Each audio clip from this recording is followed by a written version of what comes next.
Pada kuliah hari ini, kita lanjutkan materi tentang optimalisasi dengan menerapkan metode respon survei metodologi.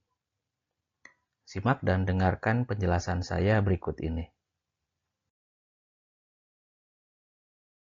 Setelah mengikuti perkuliahan hari ini, mahasiswa diharapkan mampu menyusun desain eksperimen yang menggunakan metode RSM. Kemudian, mahasiswa juga mampu mengolah data eksperimen. Mahasiswa diharapkan juga mampu melakukan optimasi variabel output. Dan terakhir, mahasiswa mampu menganalisis data eksperimen.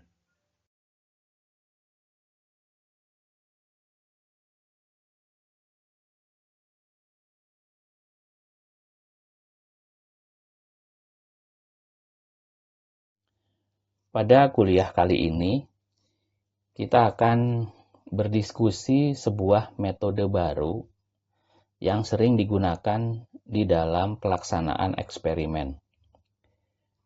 Metode ini disebut dengan Response Survey Method, atau saya akan sering menyebutnya dengan RSM. Metode ini merupakan sebuah metode yang ditujukan untuk mencari kondisi optimum dari sebuah variabel output. Jika pada materi sebelumnya kalian sudah mengetahui bagaimana pengaruh variabel input terhadap variabel output, maka dalam kesempatan ini kita akan berdiskusi lebih lanjut tentang optimasi, di mana jika menginginkan nilai optimum dari variabel output, maka hal itu bisa dicapai dengan metode RSM. Perhatikan grafik yang ada di slide ini. Pada grafik ini, kita lihat ada dua variabel input, yaitu X1 dan X2, di mana X1 diletakkan pada sumbu mendatar, sedangkan X2 diletakkan pada sumbu vertikal. Variabel output berada di dalam grafik yang ditandai dengan garis-garis berangka 30, 40, 50, sampai 90. Sekarang mari kita coba memahami bagaimana metode RSM itu bekerja melalui grafik ini. Dari grafik ini, kita melihat bahwa titik optimum berada di titik A. Pada kenyataannya, kita tidak pernah tahu di mana lokasi titik A itu. Ingat bahwa titik A ini adalah kombinasi atau pasangan dari variabel input X1 dan X2. Selanjutnya, eksperimen akan dimulai dari sebuah titik koordinat X1 dan X2 lain yang di dalam slide ini ditandai dengan titik 0, yang merupakan titik awal pada saat melakukan eksperimen. Dari peta ini, kita bisa melihat seberapa jauh jarak dari titik 0 ke titik A, yang sekali lagi kita tidak pernah mengetahui di mana sebenarnya lokasi titik A itu. Metode RSM akan memandu kita mulai dari titik 0 hingga mencapai titik A dengan cara yang telah ditetapkan. Pada slide ini, kita melihat di mana lokasi titik awal eksperimen dan di mana lokasi titik optimum. Saya ingatkan kembali bahwa lokasi titik optimum tidak diketahui, sedangkan titik awal eksperimen diketahui. Dari gambar yang ada di slide ini, titik awal memiliki nilai antara 65 sampai 70. Sedangkan titik optimum berada pada nilai antara 90 dan 95. Metode RSM akan mengarahkan kita dari titik awal eksperimen menuju titik optimum dengan langkah-langkah yang sudah ditentukan. Pada slide ini, kita melihat ada contoh eksperimen yang dilakukan dengan melibatkan dua variabel input, yaitu variabel temperatur dan variabel waktu. Variabel waktu digambarkan pada sumbu mendatar, dan variabel temperatur digambarkan pada sumbu vertikal. Garis-garis oval yang ada di dalam grafik menunjukkan variabel output yang dihasilkan dari eksperimen. Pada grafik ini juga, kita melihat ada metode lain, yaitu metode OVAT, yang ditunjukkan dengan garis lurus horizontal dan garis lurus vertikal. Pada garis lurus horizontal, variabel yang dijaga konstan yaitu temperatur, sedangkan variabel waktu diubah-ubah sebanyak 5 kali, dari 60 menit, 90 menit, 120 menit, 150 menit, dan 180 menit. Sedangkan pada garis lurus vertikal, variabel yang dijaga konstan adalah waktu. Sementara variabel temperatur diubah-ubah dari 210, 220, 230, 240, dan 250 derajat Celcius.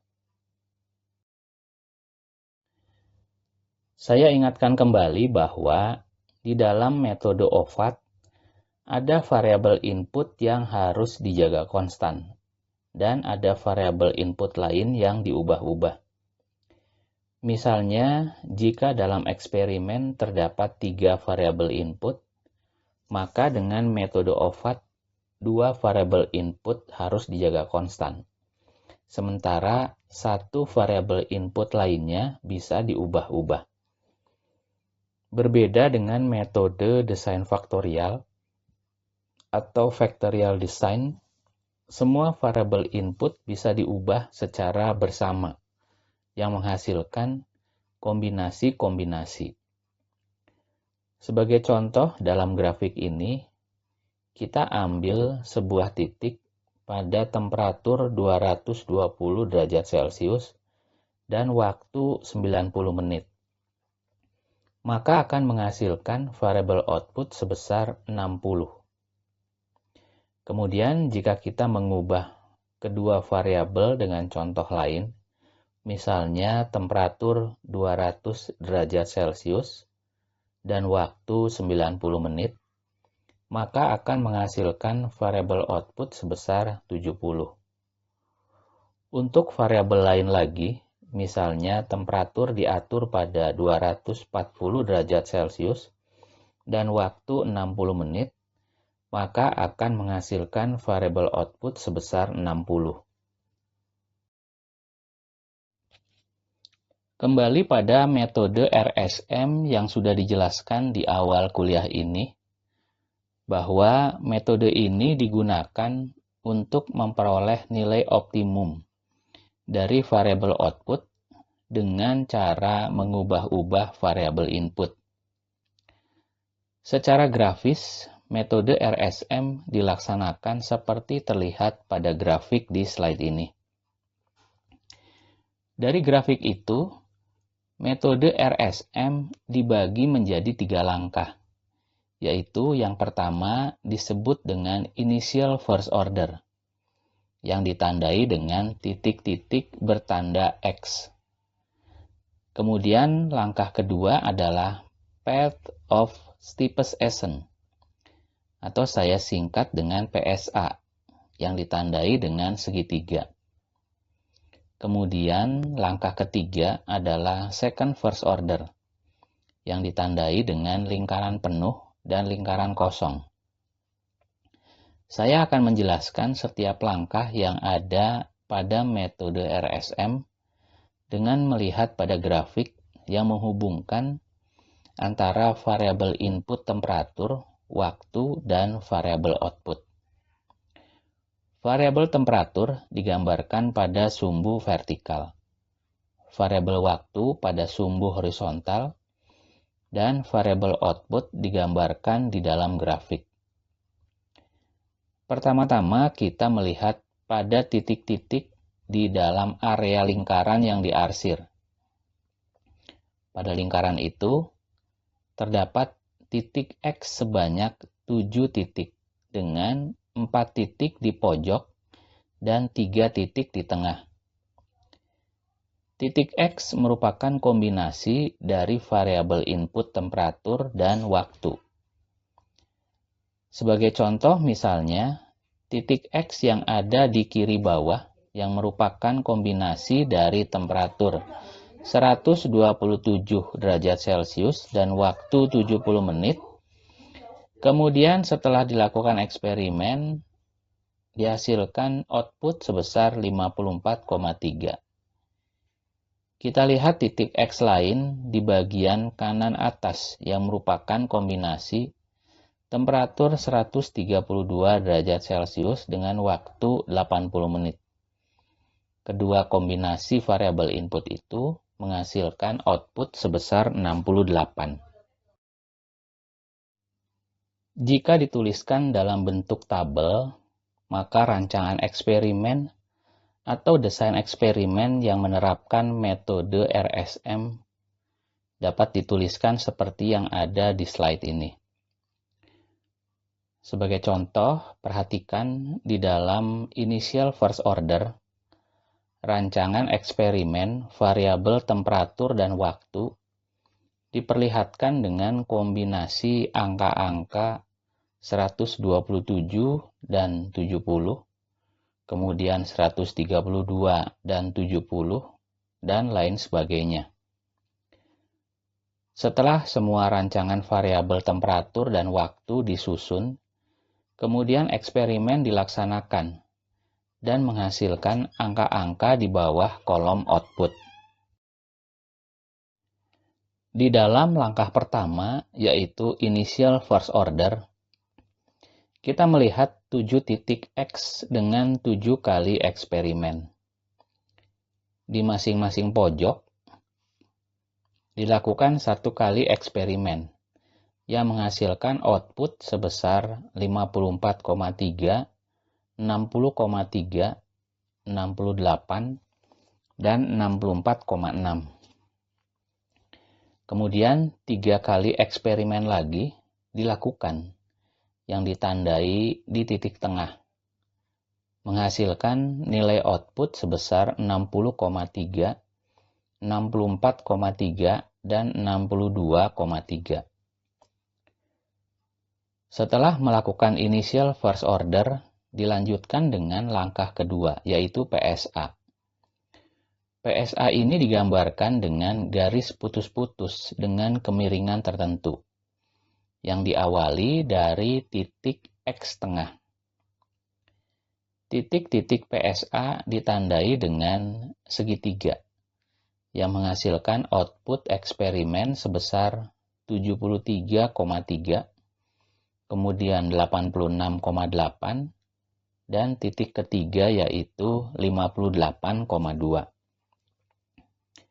Dari ketiga titik itu, ada kecenderungan nilai optimum didapat di sekitar titik kedua yang menghasilkan output sebesar 86,8. Dengan kecenderungan ini, kemudian dilakukan langkah ketiga, yaitu second first order. Di dalam langkah ketiga, yaitu second first order, kita perhatikan ada 8 titik yang terdiri dari 4 titik lingkaran kosong dan 4 titik lingkaran penuh. Perhatikan ke-8 titik itu mengelilingi titik segitiga kedua. Mengapa titik-titik lingkaran itu mengelilingi titik segitiga kedua yang bernilai 86,8? Ada kecenderungan bahwa di sekitar titik segitiga kedua itu masih terdapat nilai-nilai yang mungkin lebih tinggi dari 86,8. Sehingga ke-8 titik lingkaran itu disebarkan di sekitar titik segitiga kedua. Kita melihat nilai output yang diperoleh 8 titik lingkaran yang terbesar adalah 91,2. Kalian pasti sudah melihat di mana lokasi titik 91,2 itu. Jadi, kecenderungan tadi terbukti bahwa masih ada titik lain yang bernilai lebih besar dari 86,8 di sekitar titik segitiga kedua tadi. Eksperimen yang dilakukan dengan langkah ketiga yaitu second first order, kita gambarkan kembali pada grafik yang menghubungkan variabel temperatur dan waktu sebagai variabel input, serta variabel output yang di dalam grafik itu digambarkan di arah yang lain. Nilai atau angka yang berada di dalam grafik seperti 91,2, 79,5, 77,4, dan lain sebagainya, jika digambarkan dalam bentuk garis yang menghubungkan satu titik dengan titik lainnya, akan membentuk sebuah garis. Garis-garis itu adalah garis ISO atau disebut isoline. Sebagai contoh, garis isoline yang bernilai 84,5 atau 83,3 dianggap berada di dalam satu garis ISO. Itu artinya semua titik di sepanjang garis itu akan memiliki nilai yang sama. Kita lihat contoh yang lainnya, misalnya garis ISO 82,5 artinya titik-titik yang berada pada garis itu akan memiliki nilai yang sama, yaitu 82,5. Dengan membuat garis-garis ISO seperti yang ada pada grafik itu, kita bisa melihat adanya kecenderungan garis itu membentuk lingkaran atau elips yang berukuran semakin kecil, yang memiliki nilai makin besar dari output eksperimen yang diperoleh. Jadi semakin kecil garis ISO yang membentuk elips atau lingkaran, maka ukuran yang semakin kecil itu memiliki kecenderungan yang mengarah pada nilai yang optimum. Slide ini menjelaskan kepada kita bagaimana cara membuat garis PSA, yaitu garis yang memiliki kemiringan tertentu. Kalian bisa lihat garis PSA ditarik atau dibuat dari titik X yang ada di tengah lingkaran yang diarsir. Kemudian dari titik itu, kalian bisa melihat kecenderungan miringnya ke arah mana garis PSA itu. Kalian bisa menghitung kemiringannya dari nilai-nilai output yang ada di dalam grafik. Perhatikan angka-angka output 52, 45, 80, 83. Angka-angka itulah yang akan diolah lebih lanjut sehingga akan menghasilkan nilai kemiringan dari garis PSA.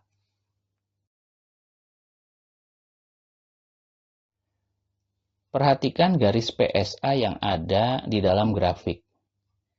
Garis PSA itu ditandai dengan garis putus-putus yang memiliki kemiringan tertentu.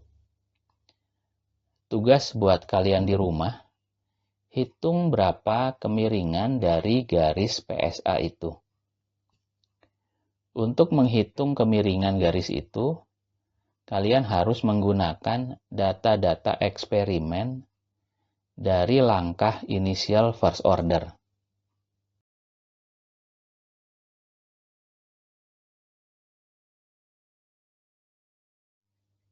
Kemudian pada contoh atau pada tugas kedua, kalian juga harus menghitung berapa kemiringan garis PSA dari eksperimen lain, yaitu eksperimen tentang catalytic converter. Dan eksperimen berikutnya tentang eksperimen karburasi pada sproket. Silakan hitung berapa kemiringan garis PSA dari kedua eksperimen itu.